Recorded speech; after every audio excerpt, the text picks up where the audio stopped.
dan bisa dinikmati oleh umat ya tanpa tercampuri dengan hal-hal yang bisa merusaknya, menghindarkan mereka dari kejahilan sehingga kemudian ilmu itu orisinil mereka dapatkan dari Nabi. Pemaparan sejarah para ulama itu sangat bermanfaat bagi generasi yang datang belakangan sehingga dapat meneladani tokoh-tokoh umat. Ibnu Khaldun beliau mengatakan di dalam Fatayatul A'yan, beliau menyebutkan biografi sejumlah orang yang beliau lihat mereka langsung, dan saya kutip berita tentang mereka dan orang-orang yang hidup di masanya, akan tetapi beliau tidak sempat menjumpai mereka. Kenapa ada biografi?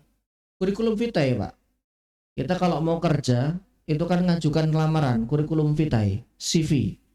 Ya, ini kan orang-orang yang tidak hidup di masa kita. 1000 tahun yang lalu loh beliau ini sudah wafat. Diceritakan kembali dalam biografi agar kita bisa mengetahui perjalanan hidup beliau dan perjalanan beliau dalam menimba ilmu. Sehingga kita mendapatkan manfaat yang banyak dari ilmunya. Kalau bukan lewat kitab biografi, terjemah kitab dengan pembahasan tarjamatul ulama, biografinya para ulama, kita nggak akan tahu generasi-generasi yang hidup sebelum kita, yang mereka punya cerita dan punya perjuangan yang luar biasa sekali. Dengan demikian mengenalkan biografi atau tarjamah ulama sangat bermanfaat bagi penuntut ilmu dan itu akan memompa semangat mereka. Bagaimana seorang Jabir bin Abdillah radhiyallahu anhu ketika mencari satu hadis beliau dari Madinah. Sebetulnya hadis ini sudah beliau dengar di Madinah, tapi beliau nggak mau. Saya pengen orang langsung yang mendengarnya dari Nabi. Padahal antar sahabat itu bisa meriwayatkan hadis. Akhirnya beliau cari siapa? Ketemulah keluar namanya Abdullah bin Unais. Ini bisa didapatkan di dalam Adabul Mufrad karyanya Imam Al-Bukhari. Namanya Abdullah bin Unais. Ditanya, dicari, di mana sekarang domisilinya? Domisilinya sudah berada di Syam, Suriah, Palestina dan sekitarnya Yordan. Coba bayangkan, Pak. Orangnya udah pindah. Dulu tinggal di Kuba, di sekitaran Taman Royal 2. Sekarang pindah di mana? Sudah di Surabaya. Ayo kita kejar ke sana. Coba. Dikejar ini Abdullah bin Unais. Beliau melakukan perjalanan 2 bulan cuman untuk pengen tahu langsung mendengar dari orang yang mendengar dari Nabi berkaitan dengan padang mahsyar hadis itu. Dan beliau temui, selesai, jazakallah khair. Sudah saya pamit. Di sananya paling sehari 2 hari, tapi perjalanannya sampai 2 bulan.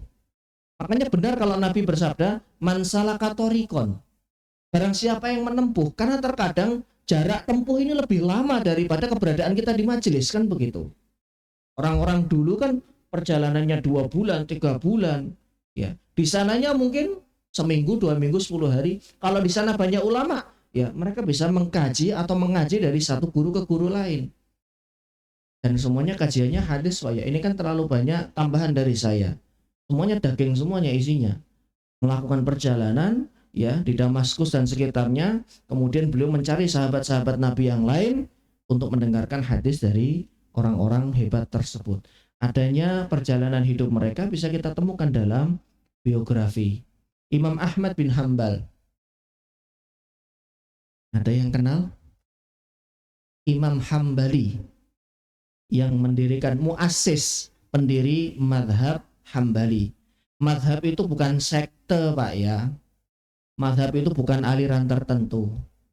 Madhab itu adalah, kalau boleh kita ibaratkan, kayak semacam file dia. Madhab itu cara seseorang beribadah kepada Allah, cara seseorang melakukan ketaatan. Kenapa harus ada madhab? Tidak semua orang di masa itu bisa mengakses hadis. Hanya orang-orang tertentu dan pilihan saja. Makanya kemudian beliau membuat kaidah. Ada namanya Imam Abu Hanifah, Hanafi, kemudian Imam Malik bin Anas, Maliki, ada ada Imam Asy-Syafi'i, Muhammad bin Idris, Asy-Syafi'i, nama aslinya Muhammad bin Idris, ada Ahmad bin Hambal, yang kemudian Hambali. Beliau sudah membuat kaidah-kaidah dalam ibadah. Kalau dalam madhab Syafi'i, arkanus sholat, rukun sholat itu ada 16, 1, 2, 3. Pak, 16 ini kalau jenengan mau merujuk ke hadisnya, saya sudah cari. Itu ada 3 di Sahih Bukhari, kalau tidak 3 atau 4 begitu, 5 di Sahih Muslim. Total 9. Kalau dikumpulkan jadi satu hadis-hadis ini, nah inilah kumpulan-kumpulan rukun sholat yang sudah dikumpulkan oleh Imam Syafi'i. Siapa kita yang bisa mengakses 2 kitab ini? Punya aja belum tentu begitu. Makanya orang awam ya dimudahkan dengan adanya ini. Nah, nanti kalau sudah naik kelas belajarnya, baru takbiratul ihram, posisi tangannya bagaimana, siapa sih yang meriwayatkan hadis ini, ketahuan. Oh, Imam Bukhari, Imam Muslim. Nanti naik kelas lagi, Fatihah. Kenapa Fatihah itu rukun? Kan di dalam buku bermadzhab Syafi'i kan nggak dijelaskan detail. Arkanus sholah, rukun sholat itu salah satunya adalah membaca suratul Fatihah. Kan dulu kita nggak pernah tahu dari mana sih hasilnya ini. Ternyata sudah beliau kumpulkan daripada hadis-hadis yang ada. Kalau kemudian ada kekeliruan, ada kesalahan, ya wajar, namanya manusia. Tapi kan beliau sudah fair mengatakan idza shahhal haditsu fahuwa madhhabi. Ini ucapan Imam Syafi'i di dalam manaqibnya. Manaqib itu buku biografi ditulis oleh muridnya. Apabila sahih, ada hadis sahih yang menyelisih pendapatku, maka itulah madhabku. Dimudahkan dengan adanya ini. Imam Ahmad sebelum orang-orang itu keliling dunia, beliau sudah keliling dunia 2 kali loh Pak. Dan kalau di total itu ada sekitar 20 tahun. Jenengan paling jauh mainnya kemana Pak? Sudah sampai Eropa belum? Belum kan? Sudah sampai Mesir belum? Belum. Pusat kita cuma lihat di YouTube. Di YouTube. Imam Ahmad mainnya udah sampai Mesir loh Pak. Ya kan? Dari mulai wilayah Syam, kemudian beliau ke Mesir. Ini rihlah yang pertama. Rihlah yang kedua dari Mesir, kemudian beliau ke Jazirah. Kemudian kembali lagi ke Mesir.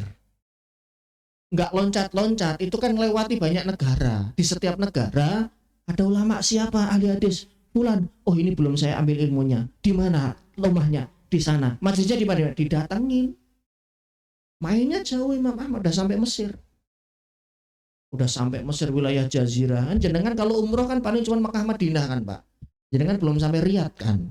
Nah itu udah diopo-opo itu kota itu sama Imam Ahmad itu. Nggak ada di situ ulama yang belum beliau datangi. Semuanya sudah didatangi. Ustaz, kita umrohnya plus mana? Turki. Imam Ahmad sudah lebih dulu sampai Turki. Mana lagi? Plusnya plus Palestina. Palestina itu mainan gundu, mohon maaf, di sana mungkin. Tempat beliau, karena beliau memang wilayah sana. Ya, ulama-ulama di sana beliau ambil ilmunya. Dari mana kita temukan? Dari biografi. Maka adanya biografi yang ditulis itu akan menumbuhkan semangat kita bahwa ternyata jerih payah mereka luar biasa sekali. Mohon maaf ini waktunya kelewatan. Baik, saya cukupkan. Insya Allah nanti kita akan sambung di kesempatan berikutnya. Biografinya belum selesai, jadi berikutnya nanti. Ini kita belum bahas Imam Muslimnya Mbak ya. Ini baru mukadimah daripada biografi. Nanti kita akan sambung insya Allah di kesempatan berikutnya. Silakan jika ada yang mau. Alhamdulillah, Bapak-bapak ada yang pertanyaan? Ya, Pak Toto. Mik. Silakan Pak Toto. Bismillahirrahmanirrahim. Assalamualaikum warahmatullahi wabarakatuh. Waalaikumsalam. Ya, ini menarik Pak Ustadz. Pada saat penyusunan atau menulis hadis, tadi bahasanya mensitasi atau referen ngambil dari beberapa sumber tadi yang di atasnya tadi Pak Ustadz. Nah, tadi dicontohkan juga ada satu hadis yang mengambil dari ada 2 perawi ya dengan materi yang sama. Nah, pertanyaannya gini, apakah perawi ini pada saat menulis hadis itu letterlux daripada pendahulunya tadi, sumbernya tadi, atau mereka merancang atau menulis meramu dari beberapa sumber dijadikan satu hadis? Yang kedua pertanyaannya, dengan kasus yang sama materinya, kontennya, apakah ada beda dari masing-masing perawi tadi? Karena kalau mazhab kan itu beda-beda Beda semua apa nih Pak? Oh, kontennya, hadis. hadisnya. Ini, Misalkan ini Bapak bertanya bedanya mazhab dengan hadis. kalau di mazhab kan berat dalam satu hal aja berbeda kan gitu, memandangnya berbeda. Misalkan ya itu. Terus kalau hadis tadi misalkan membahas masalah agama adalah nasihat dari perawi si A, si B, si C, apakah terjadi perbedaan? Mohon pencerahannya Pak Ustaz. Terima kasih. Bagus pertanyaannya. Pertanyaannya dalam. Baik. Dari perawi yang ada, apakah terjadi perbedaan dalam penulisan ya? Kalau penulisan Pak, setiap perawi, tadi kan ada jalur Abu Hurairah, ada jalur Ibnu Umar, ada jalur Ibnu Abbas, terakhir Tamim Ad-Dari yang beliau adalah perawi sahabat yang diriwayatkan oleh Imam Muslim. Apakah menulisnya saklek? Iya. Hadis itu nggak boleh ditambah-tambah, nggak boleh dikurang-kurang. Gitu ya begitu mereka dapatkan. Doktrinnya seperti itu. Didapatkan dari perawi sebelumnya demikian ya demikian. Nah, bisa berbeda. Jadi misalkan nggak boleh dicampur-campur Pak, nggak boleh di-mix. Tadi kan Imam Muslim dari Tamim Ad-Dari. Ya, kalau Imam Muslim tidak meriwayatkan dari Abu Hurairah, Imam Muslim nggak boleh menyebut nama Abu Hurairah begitu. Jadi benar-benar jalurnya Imam Muslim tadi yang sampai kepada Tamim Ad-Dari itu betul orang-orang yang memang mendengarkan langsung dari sebelumnya. Nggak bisa tiba-tiba Imam Muslim mengklaim saya juga dapat hadis ini dari Abu Hurairah loh. Oke, fine. Imam Muslim bin Hajjaj, antum mendengar dari Abu Hurairah. Coba sebutkan rijalnya, perawinya. Pasti akan begitu. Nggak tahu. Nggak boleh ini perawi hadis seperti ini. Jalurnya itu masing-masing ada. Angkot dari sini ke stasiun Benteng, stasiun Poris, itu kan ada macam-macam Pak. Kalau kita tengah jalan sampai di danau kita ngoper lagi, ya kalau memang itu jalurnya boleh. Tapi kan kalau kita muter sana juga bisa. Yang penting tidak loncat dan comot-comot jalur, karena mereka itu sudah punya jalurnya masing-masing. Baik yang Ibnu Majah tadi itu Ibnu Umar yang dari, dari Abu Hurairah, An-Nasai yang dari Abu Hurairah, kemudian Ibnu Umar dari Al-Imam Al-Marwazi, kemudian Tobroni, itu masing-masing punya jalur dan nulisnya saklek. Bisa jadi ada tambahan dengan catatan jalur dia. Ya, kalau jalurnya Imam Muslim itu kan ad-dinu nasihat, agama itu adalah nasihat. Untuk siapa? Untuk Allah dan Rasulnya. Bisa jadi yang dari Ibnu Umar yang diriwayatkan oleh At-Tobroni, Imam At-Tobroni tadi, itu ada tambahan, bisa jadi. Ya, tapi kan hadis yang mau saya sampaikan kan bukan yang Tobroni narasinya, tapi Imam Muslim begitu. Nah itu kalau mau dikulik lagi bisa, nanti saya carikan, tapi akan lebih panjang ya. Jadi kadang ada tambahan wakilah di dalam riwayat lain seperti ini. Nah itulah tambahan-tambahan yang masing-masing punya jalur. Kemudian terkait dengan mazhab ya, apakah mazhab itu sudut pandang ibadah urusan fikih Pak? Dalam masalah hadis itu tidak ada mazhab.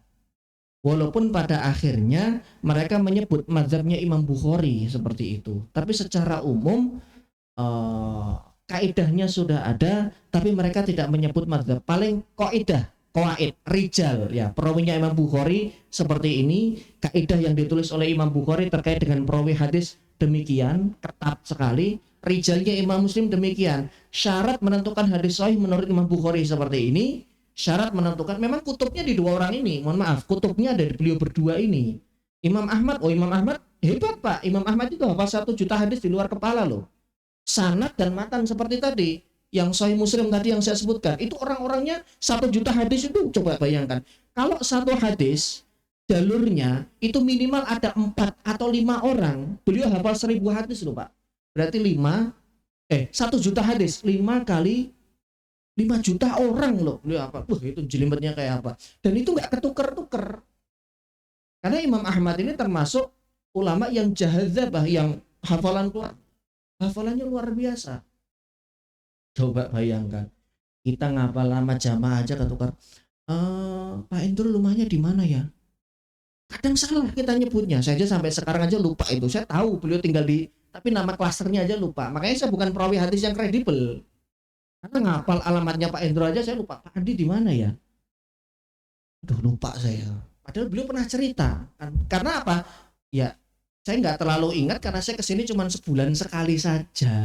Tapi kalau ini kan wah menjadi hal yang wajib mereka itu menghafal rawi. Jadi untuk madhab kita temukan lebih banyak perdebatan itu atau perbedaan itu ada di dalam masalah fikih ibadah keseharian. Tapi di hadis ada cuman sedikit sekali. Ya, karena pakemnya itu sudah ada, SOP-nya sudah ada. Dua doang ya Pak ya? Atau satu lagi tadi? Satu lagi apa tadi? Lupa saya. Cukup. Baik. Itu jawaban dari pertanyaannya.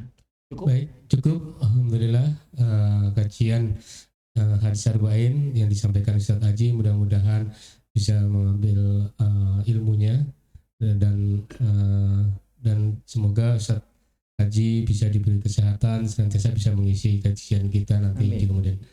Saya akhiri. Assalamualaikum warahmatullahi wabarakatuh. Waalaikumsalam warahmatullahi